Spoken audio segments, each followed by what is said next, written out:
అక్కడే. ఎంతసేపటి నుంచి ఎదురు చూస్తున్నాను, ఇంత లేట్ ఎందుకైంది? అర్ధగంట నుంచి ఫోన్ చేస్తున్నాను, నీ ఫోన్ స్విచ్ ఆఫ్ వస్తుంది. ఏంటమ్మా ఇప్పుడు హాఫ్ అన్ అవర్ లేట్ అయింది దానికి ఎందుకు అంత కోపడుతున్నావు నువ్వు? అయినా నాకు ఆకలి అవుతుంది, ఫస్ట్ పోయి అన్నం పెట్టుకురాపో. నీకు అన్నం పెట్టను, నేను అన్నం తినపా. అమ్మా అది కాదమ్మా, ఒక్క ముద్ద తినే.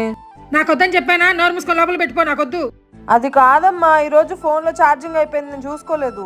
అదిగాక వచ్చేటప్పుడు హాస్పిటల్కి వెళ్ళి వచ్చా, నీకు బాగాలేదు కదా, అపాయింట్మెంట్ తీసుకొని వచ్చా డాక్టర్ దగ్గర.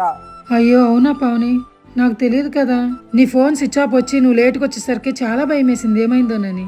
10 నిమిషాలు పిల్లలు ఇంటికి రాకపోతే అయ్యో నా పిల్లలకి ఏమైందో, ఎవరైనా కిడ్నాప్ చేశారా, లేకపోతే ఎక్కడైనా ఏమైనా జరిగిందా అని 100 రకాలుగా ఆలోచించి టెన్షన్ పడుతూ ఉంటారు. కానీ ఇవన్నీ మీకు తెలియాలంటే ఇప్పుడు మీకు అర్థం కాదు. రేపు నువ్వు అమ్మవైతేనే ఆ బాధ ఏంటో నీకు తెలుస్తుంది.